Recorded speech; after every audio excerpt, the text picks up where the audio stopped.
Remember when we tested the Think car and I roasted them for that whole lifetime free updates gimmick? That video pulled about 90,000 views, the most watched review video for that tool. Then the AutoFix D1 Lite review that blew up to 430,000 views, again the highest for that tool. And somewhere along the line we accidentally became a scan tool reviewer. And now here we go again. Different tool, same promise, only this time it's from Kingbolen, the budget sibling of Launch. Now, if you don't know, Launch already makes some seriously capable budget scanners. Their X431 is basically the industry standard for cheap but works, even if the user interface looks like it was coded on Windows 95. So what happens when a company already known for cutting costs decides to launch an even cheaper sub-brand and then throws tablet scanners into the mix? Do we get a useful tool, or have we reached budget inception dream levels where the value disappears entirely? To find out, we're testing the Kingbolen K7 and the Ediag Elite in real world, not just the shop, but live at a YouTuber's coffee and cars meet where I somehow got invited to be a guest YouTuber. Honestly, I feel out of place. I'm supposed to be under a hood, not signing autographs, but it's an honor to be here, meet some of you face to face, and put these tools through their paces on many different cars as possible. And because we like to keep things interesting, we're giving away 2 scanners, one to the poor souls who show up with the most faults, and yes, your car can actually get rewarded for being broken, and another one to you guys at home watching right now, but I'll explain that later in the video. So the question is the Kingbolen K7 just another gimmick wrapped in a budget packaging, or a tool that it can actually punch above its weight? Drop a comment on what's the sketchiest scanner that you've ever trusted to tell you your car was fine. Maybe, just maybe, this one could top it.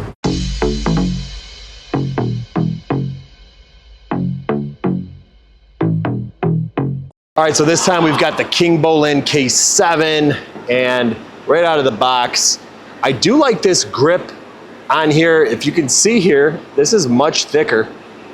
So it's kind of a good feel in your hand as far as holding on to it, gripping it, not dropping it. What I don't like, there's no kickstand, nothing to put on a steering wheel.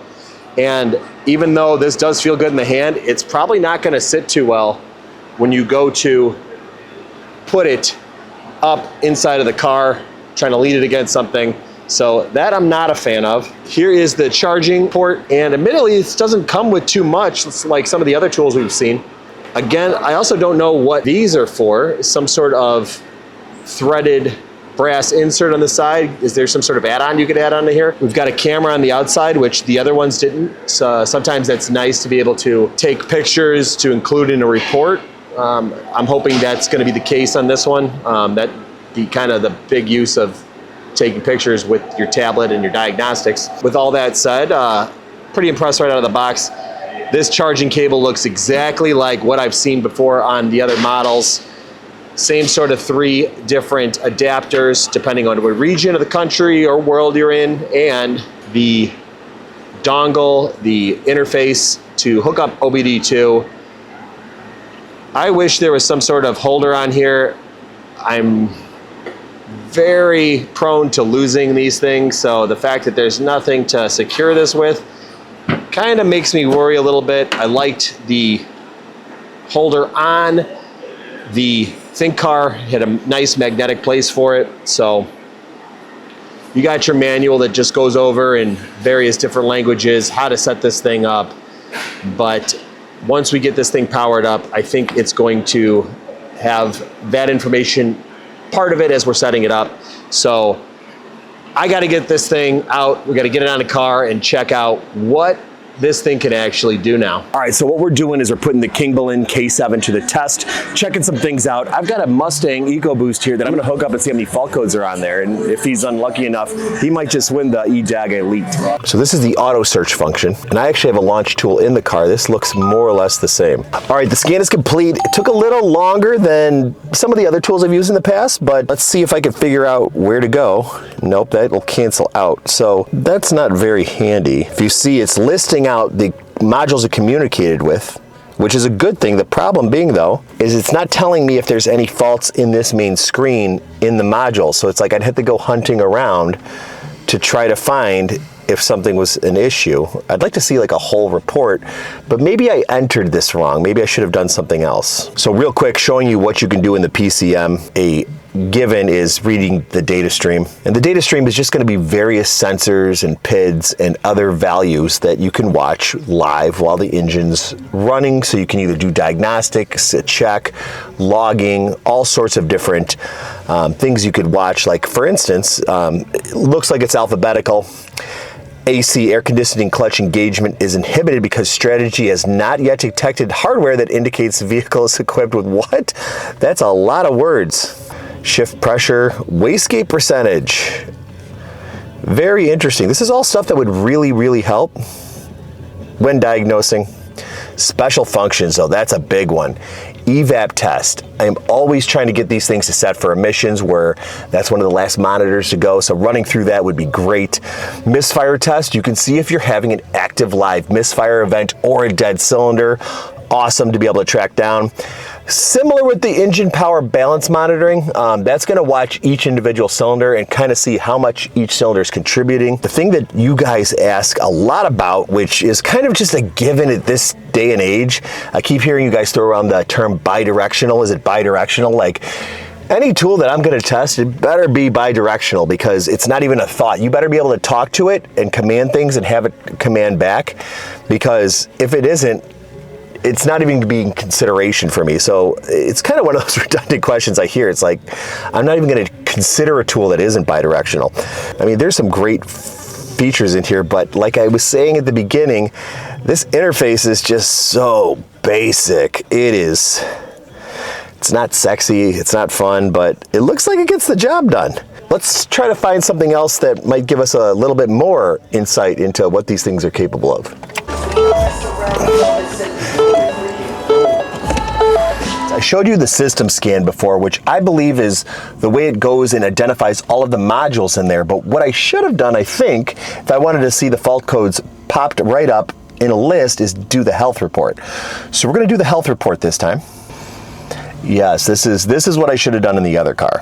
Again, we're in a Ford product. This is a 1.6 Fiesta. Now, that felt much quicker, but maybe we're just dealing with less modules. Now it looks like on this car, we've got 8 faults. 3 in the anti-lock braking system, 2 in the body control module, 2 in the instrument panel, and 1 in the control module, which the owner said he thinks is related to the EVAP valve. We're gonna go in there and try to see. Let's start with the anti-lock braking though. Now Ford does this thing where they have the memory put into 2 different sections. Key on engine off, the self-test, and then the retrieve the continuous data. Those are the faults in the background. Really the one I like doing, I think is the most beneficial when I'm trying to diagnose, is the key on engine off self-test. And if you're a Ford technician in the comments, why don't you tell me in what differences you'd use those 2 sequences for? I've always been curious. I pop around in there. Usually if I'm looking for something more in the background or try to see if something occurred, I'll go to the continuous monitored recorded events. But let me know in the comments, guys. I'm going to look at special functions in the ABS. Initialization sequence for the interactive vehicle dynamics. That could be important if you're trying to set some of the various sensors inside for the stability system, the steering angle, things along those lines. If you are messing around with that stuff, it can be really actually handy if you had the steering rack out or had the steering wheel off. Let's check out the power control module PCM. I want to see if it does in fact have an EVAP fault. Again, key on engine off, key on engine running, retrieve continuously monitored DTC. So these are the 3 modes that I was talking about, guys. Again, I know what I use them for, but I wasn't trained as a Ford technician, so I'd love to hear from somebody who actually knows what they're for. But we're gonna go in, key on engine off. Look at that. So you know it's working right on the dashboard here. It says diag. So we're going inside of there. It is seeing the request, just like he said, EVAP, purge flow. So basically it's one fault set 3 different ways, set 3 different times. So EVAP purge flow during boost snapshot. So probably under some sort of load. It didn't see something it likes. P144C. So we'll have to remember that. But this guy is in the contention this morning. We've got 8 faults as opposed to the 0 so far. So again, another Ford. Seems pretty robust on what it can do. Lastly, I just want to show you guys special functions, actually common special functions, and we've got oil maintenance reset, very handy for at home. Steering wheel reset, I just talked about that, but there's a lot of reasons you guys can use that. Battery matching, if you change the battery out, you put a bigger or smaller battery in there, that could help you out a bunch. ABS bleeding, just talked about that. Throttle relearn. Sometimes your throttle can get lazy, sometimes you get a little dirty, you clean it off. This is when you should relearn it. Battery reset, you know, there's a lot of reasons you'd want to do that. Immobilizer reset, key, you have something off, you're changing something. I'm not sure what you'd be looking at in odometer. Engine balance test.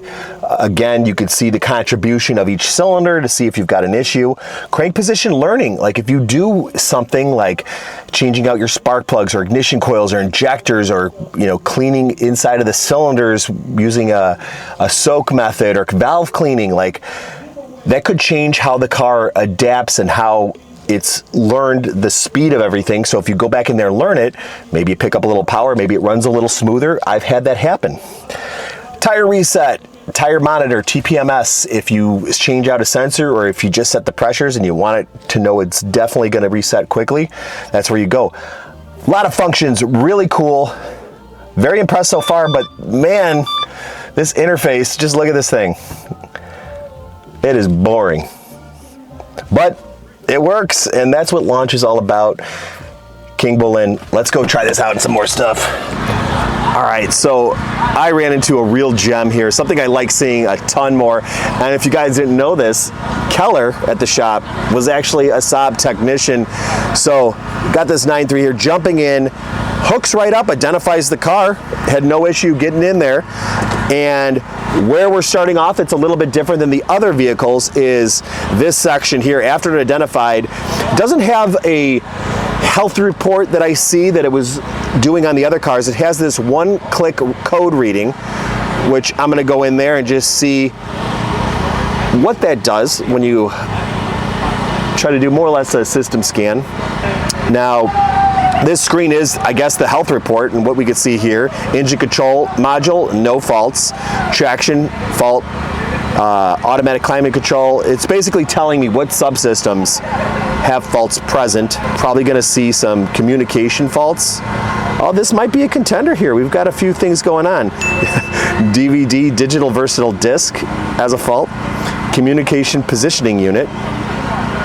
CD changer. Now these are obviously not important, but it's still funny to see the amount of modules it can talk to. The column integration module, it's seeing a fault. The underhood electrical center, right rear door module, left rear door module, those are okay. Rear electronic center fault. So we've got definitely a contender here. So if you got a Saab at home, this might be a tool that you'd want to look into. So what I don't like about this is I want to go in and see this fault from this screen. It's just telling me what systems have faults. So that's a little annoying. I'd have to go back out into the subsections, the body, the drivetrain, and the electrical, and then find these modules to then see the faults. I can't just go directly into those systems, at least from what I could tell. That is annoying. Back out, let's go to additional, or let's go to special functions. Starting torque. Okay, so it's basically a test to see how fast the engine's turning over. You can watch the EGR here.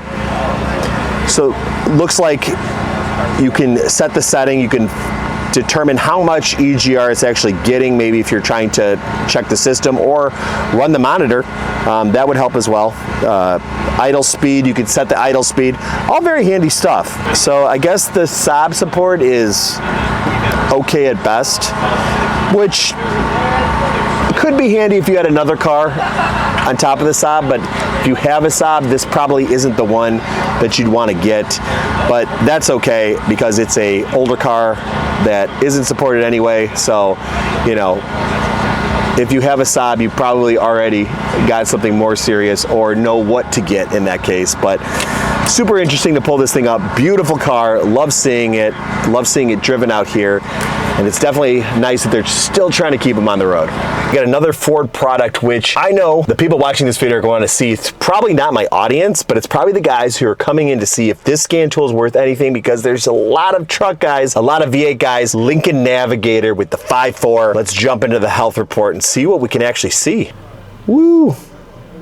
All right, that was pretty quick. And we've got some faults. Powertrain control, 3. Running board, vehicle dynamics. So let's jump right into the powertrain control module. That's gonna be the important ones. And I think he said he knew he had a check engine light on. Didn't tell me what for, but maybe I can help him out. All right, here we go. These are the faults present currently. We've got camshaft position sensor, bank 1, bank 1, bank 1, continuous memory. I don't see both banks, so that's good. Most likely dealing with the camshaft position sensor itself and not, you know, something like the timing chain or something else. Brake position out of range, brake switch, vehicle overspeed condition. That's a weird one. The fact that the P0369 fault with the camshaft position sensor, also P0365. So we've got 2 faults related to the camshaft position sensor. Fault both being intermittent and continuous. Let's see if we have any freeze frame data. Yes, so this is very interesting. This is just what you want to see. Freeze frame data showing you exactly when that happened.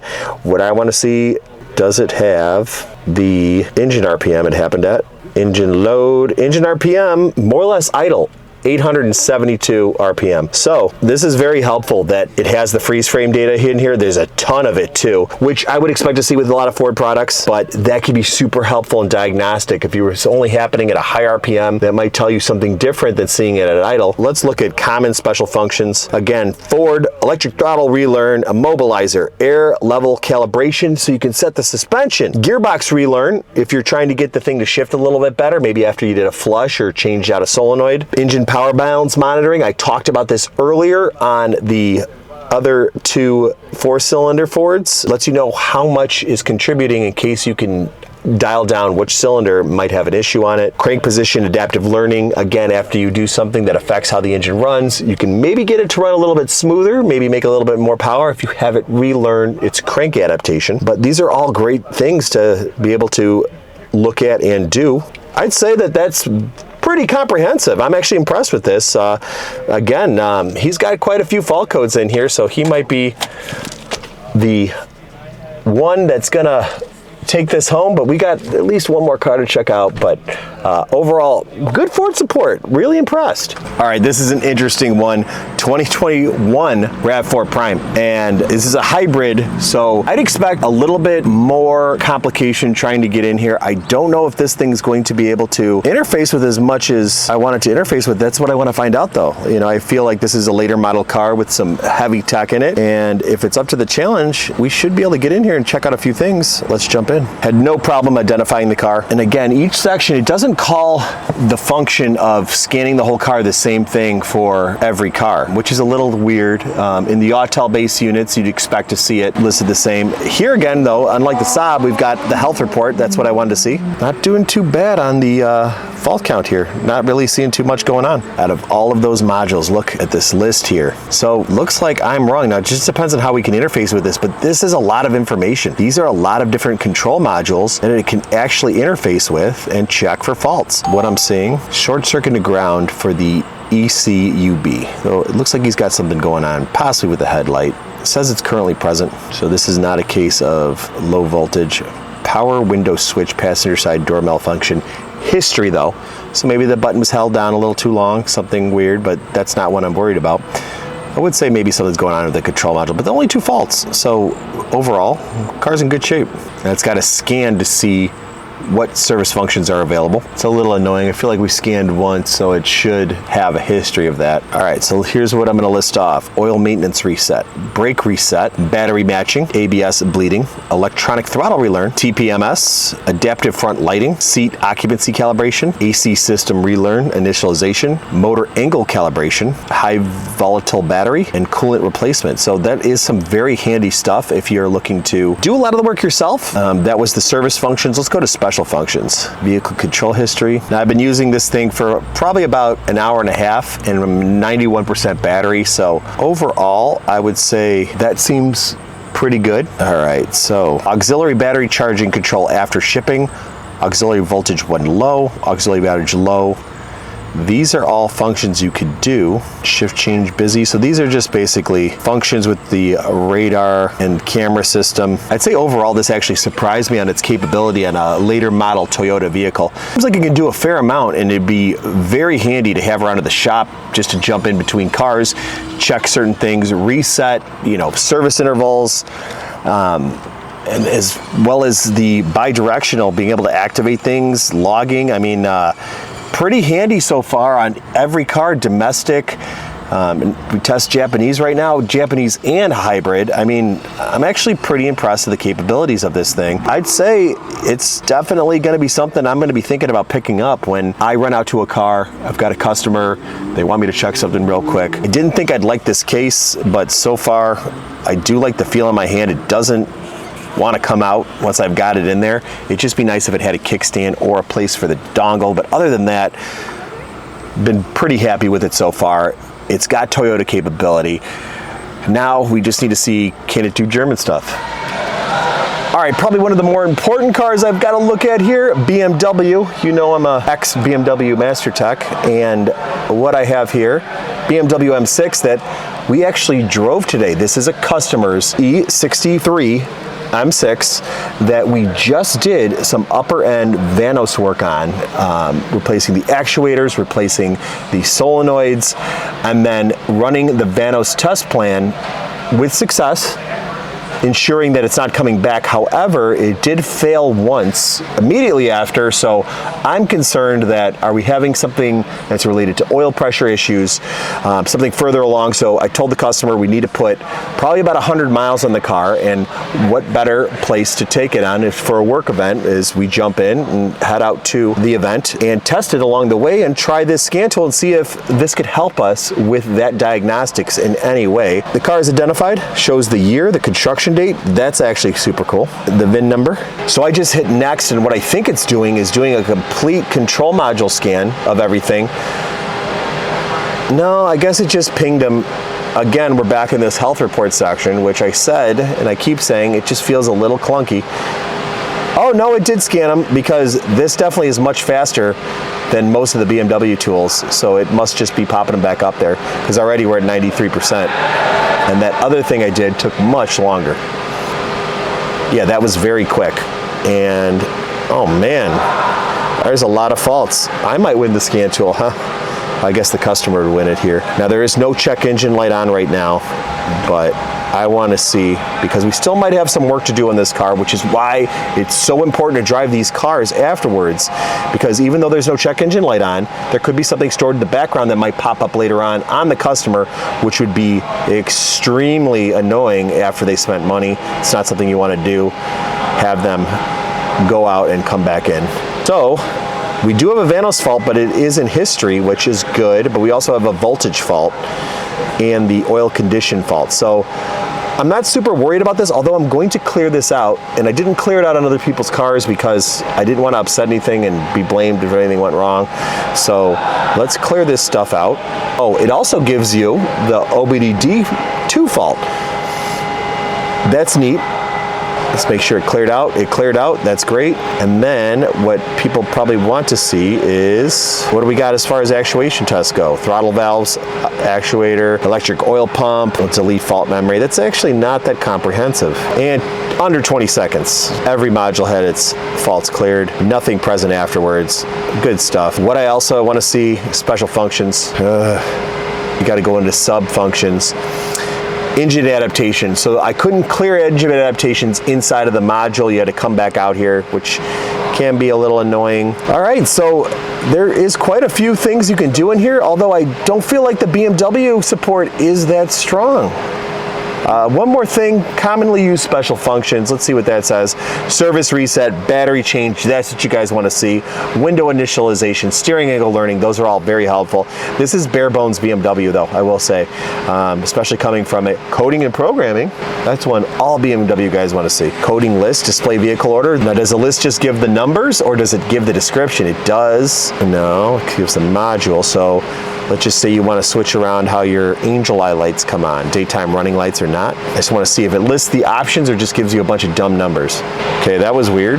I thought I was going into light module to see what I could code it, but it just said coding complete. So I'm not gonna mess around with this anymore because it's not telling me. That's where I'd wanna go, into retrofit. So what it did, it just recoded the module. Maybe if I had replaced it, it would just code that module. It didn't give me a personalization or retrofit. That's where I was looking to go, what options I had, but what that did was just code the module that I requested to be coded, which is perfectly fine, safe for the car, as long as you don't put new information in or stuff it doesn't have. So yes, this is what you're looking for. You want to be able to see what options you can set, allow the high beam and fog lamps to switch on at the same time, all sorts of stuff like this. Very important one for BMW guys. But that surprised me given how weak it seemed this BMW support was, but this is super handy. This makes this well-rounded that you can code with this thing. That wraps up the diagnostics for the M6. Total faults, 7. But again, pretty handy. Not super strong BMW coverage, but enough to be able to look at the Vano stuff, see if what's going on, and more or less be told what I needed to be told. All right, the moment you've all been waiting for. We have a winner of the YouTubers and Coffee Fault Contest by FMU. Drum roll, please. Can we do a drum roll? The winner is the Toyota RAV4. Look, I've dropped over 100 grand on scan tools since opening FMU, and when you've been around that many tools, you get a sense of what's worth having and what's just a paperweight with some buttons. So if I tell you something's useful, I'm not just blowing smoke, but I'm also not gonna hype up something just because a company sent it to me. Now on that note, this isn't sponsored. Nobody's cutting me a check to say nice things. They did send me a link to put into the description, but there's no coupon code, no affiliate tracking, nothing. Honestly, if you find it cheaper somewhere else, buy it there. The only reason I'd say to use the link because it claims US stock, so maybe you won't get slow boated with overseas or tariffs. But again, I can't confirm that. The reality is if a bunch of you end up buying it, they'll probably be more likely to send me other stuff to tear apart in the future. But my goal here isn't to sell you on this tool, it's to make sure that if you do spend your money, it's not wasted. So let's start with the good. The case feels rugged. It's got that grippy tread pattern. Yeah, it looks a little cheap, but I've held flimsier tools at twice the price. The battery life held up all day, which isn't always the case with budget scanners, and most importantly, it actually talked to every car I threw at it. That's not something I can say about every tool in this price range. For a DIYer picking up cars at auction, flipping projects, or even a pro who wants a grab-and-go backup, this is actually a solid pick. I also like the built-in browser. Being able to Google a code right there without pulling it from my phone was pretty slick. And the price, $269, and it does coding. That's solid. And for that money, you're getting a scanner that can handle way more than cheap Bluetooth dongle apps people usually rely on. Now, the stuff I don't like, the interface is bare bones, like painfully bare bones. You've got to already know what you're looking for. And sometimes it uses manufacturer-specific lingo, and sometimes it dumbs it down way too much. That inconsistency means you might scroll right past something important. The lack of a sexy interface means missing the exploration factor. And with some tools, you're encouraged to poke around to see what you can do, maybe stumble into a function you didn't know it had. This one, just text means unless you know what you're hunting for, you're less likely to find the hidden gems. And that's a real drawback in my book. The dongle, way too easy to forget. I left it in multiple cars at the show because it's small, rounded, black, and it blends right in. And the charging port from the bottom, it's a terrible design choice. Give me a kickstand, a steering wheel mount, something that feels like it was designed for actual users in mind. Now, if $270 is still too cheap, here's the other option, the Ediag Elite. The app-based baby brother, and you run it through your phone and still get a lot of the bi-directional functions and reset options, but it won't do coding. Same pros and cons apply, just a lighter and cheaper package. And if you want to try to get one for free, here's your shot. We're giving this away if you drop a comment below about a problem that you'd use the scanner for. The comment with the most likes by October 12th at midnight gets it. At the end of the day, I don't care if you buy it through my link from Amazon or this guy selling it out of his trunk. If the video helped you make a smarter decision, that's a win. So after spending the day running the Kingbolen K7 and the Ediag Elite across a lineup of cars at the YouTubers and Coffee, here's the takeaway. The K7 did more than I expected for its price bracket. Bidirectional tests, ECU coding, even lifetime updates that, at least for now, seem to be legit. The Ediag Elite, perfectly usable for DIYers, but I wouldn't lean on it in a full-time pro shop. Compared to tools we've tested before, it feels like Kingbolen is trying to carve out that middle ground. Not as pricey or as polished as the launch X431, but with way more functionality than your average Amazon toy. It's not flawless, but it's also not junk. And in the tuning and diagnostic world, that's saying something. So what did we actually prove today? That budget doesn't always mean garbage, but it also doesn't always mean you found a hidden snap-on killer either. It's about trade-offs, price, features, ease of use, and how much BS you're willing to tolerate from the interface, which leads us into the bigger picture. Tools are like mods. Everyone wants champagne taste on a beer budget, but sometimes you get lucky and find a sleeper, and sometimes you realize you just paid $500 for a paperweight. What matters is testing these things in the real world and not a brochure. So tell me in the comments, would you trust a budget scanner with lifetime updates, or do you still swear by your big name brand? Let's hear it, and yes, I'm fully expecting a war between Autel guys and Snap-on lifers. Stay caffeinated, stay curious, and we'll catch you on the next scan.